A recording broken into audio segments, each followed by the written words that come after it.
Law of Attraction, 3 things that may be messing with your manifestations.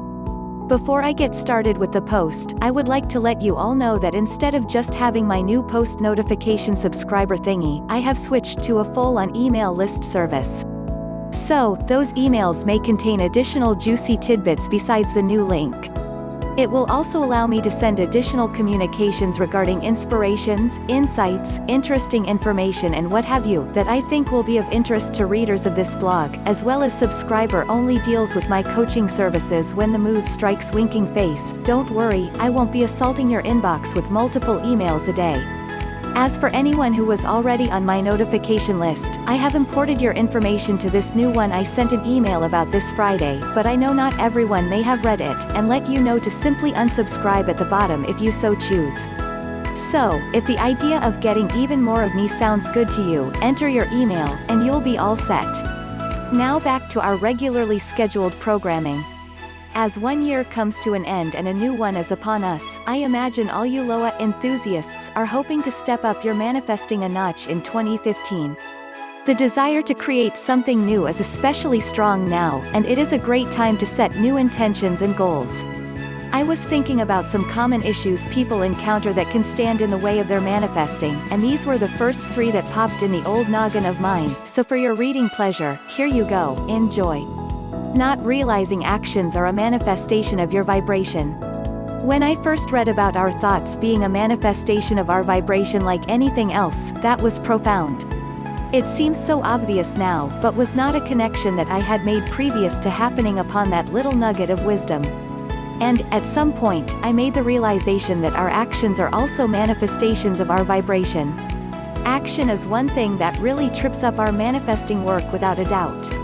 We see people talk about how hard they worked to get where they are, how they failed over and over before finding success, and what have you. Successful people are always asked how they got where they are, and we want to know all the actions that were taken. Then we conclude we must take all those same actions lest we will not get the same results. The idea that we don't have to do much of anything to get what we want is very pleasing to the ears, but not something we can readily accept. My brain still fights me on it sometimes like anyone else. Beliefs like no pain, no gain, are deeply embedded, and aren't going to go away so easily, even when you continually experience great results with minimal effort. Our minds are quite the formidable opponent. So, we constantly struggle whether or not to take specific actions. Not doing anything often doesn't sit well. It is like the mental equivalent of wearing a really uncomfortable, itchy sweater. We have observed that busting our booties has seemed to work for many people, and we reason that going that route will assure of at least some sort of result. Even if we intuitively know that the opposite is true, we just don't have enough proof, nor trust, to let it ride. But, when we realize the actions we take are a manifestation of our vibration like anything else, we will get clued into where we are at the moment based on what we feel inspired to do. If we are feeling compelled to take action because we fear we will not get what we want without it, or with the idea of forcing a result through a specific channel, that shows we are already out of alignment with what we want, and acting from this energetic space is just going to push us further away from it. So, we are better off not doing whatever it is we thinking about doing because we still have some work to do mentally. Our limiting beliefs are clearly still running the show, and we are lacking trust big time. Sure, the actions may net some sort of result after a while, but the progress will be slow, and the experience will be really unpleasant all around. When we are feeling like this, the less we do the better. Your mind is going to fight you on this, but be strong. Engaging in feel-good activities without actually feeling all that great. So, as we know, our world is a mirror of what is happening on the inside, and the better we feel, the more positive things we will attract into all areas of our life, from money to relationships. When we are feeling good, we attract thoughts that match this higher vibration. We get inspiration to take certain actions that get us great results with little effort. We get intuitive nudges to do certain things, and we are led to something that assists us in our journey in some way. We let in solutions to problems, and all that jazz. When we are feeling good, we have a more positive perspective on life, we start seeing ourselves in more positive light, and we automatically begin to chip away at limiting beliefs all around without specifically focusing on them. We just develop a greater sense of knowing that they aren't valid, and they start to weaken. So, it stands to reason we should aim to feel good as much as possible. Don't worry about being manically happy every second or never thinking a negative thought. We are just aiming for the majority of the time, though that mode of operating would get us amazing results quite quickly. When we are feeling crappy, it is a good idea to try and feel better. We should make doing the things that make us happy a priority, because like I said earlier, feeling good opens the doors to all sorts of great stuff. But, as you know, our good old brains have to come in and rain on our parade. We are taught we must give all our attention to our problems until we come up with a solution. We have to work really hard, and the path to the things we want is lined with unpleasant activities we don't want to do, but must to get them. We have to do a whole bunch of stuff that makes us unhappy to finally claim the prize. However, we have been boning up on LOA and we know the importance of feeling good, and doing things that cultivate said feeling. We learn it is okay to not stare down all our problems constantly to try and solve them, nor do we have to subject ourselves to doing things we would rather not. Since feeling good is the aim, anything that makes us feel good is worthwhile, no matter how frivolous it may seem. But, again, our minds fight us on this, and even when we are attempting to engage in our feel-good activities, like reading a book in a nice bubble bath, taking our dog for a walk in a beautiful park, or meeting with a friend for some coffee and good conversation, we are not actually enjoying these moments as fully as we can. We have that voice in our head that is telling us we should be doing something else instead.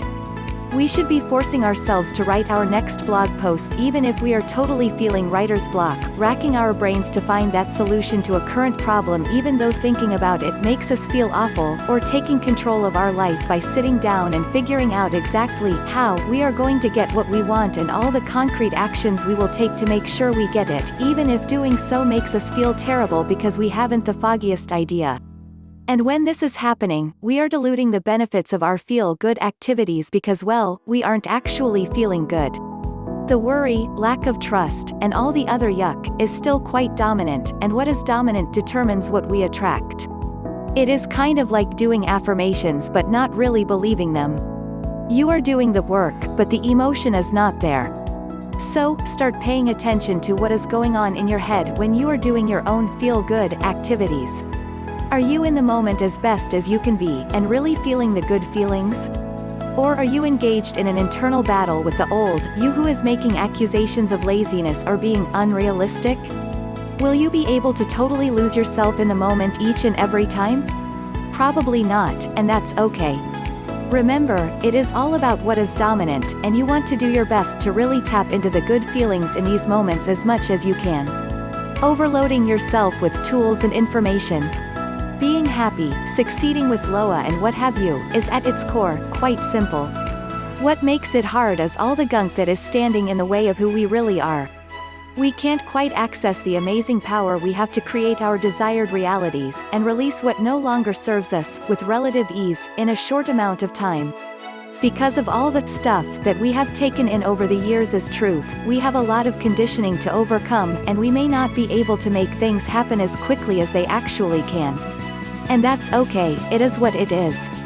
We may always bump up against something that is standing in our way, and we have to do a bit of work to overcome it. We are here to create, and as time goes on, you will want things that you are not quite a match to yet, and you'll have to do some vibrational tweaking.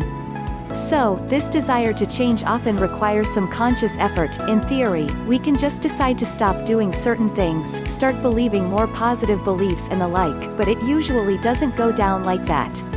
We need a bit of help, so we turn to books, coaches, seminars and other sources of information. We read about all sorts of exercises, affirmations and other tools. On the whole, this is a really good thing because we need to expose ourselves to the information that will help us change. The tools are helpful for applying what we learn, and keeping us focused on what we want. The reinforcement is good for letting new thought patterns and beliefs take root. Because the principles of LOA represent such a departure from how we have been conditioned to think, we are especially compelled to gather all we can about it, and do all sorts of exercises that will help us overcome our limiting beliefs and make us a better match to what we want. But, you want to be careful here about overloading yourself with too much information and too many tools. More is not necessarily better. Oftentimes, this can have a detrimental effect in that it causes you to focus excessively on what is currently missing from your reality in this moment, or the issues which you are struggling. Doing 10 different exercises in a day may make you feel a bit anxious. The work doesn't feel good, it feels forced. It becomes a form of action that is not coming from a good place. It is easy to fall into the trap of too much doing, and not enough being. Now, if you are engaging in this work to this degree, and you feel great, go for it. But, if you are not feeling great, pull back. Just focus on one book, not 5. Don't simultaneously do 5 different programs for attracting more money, just focus on one for now, and really putting your energy into those teachings. Pick 2 or 3 exercises that feel really good to you, and just do those for the next few weeks. Remember that the core is how you feel, and that anything that will get you there is good for you. Don't do things that don't resonate with the idea you must do these things or you won't get what you want.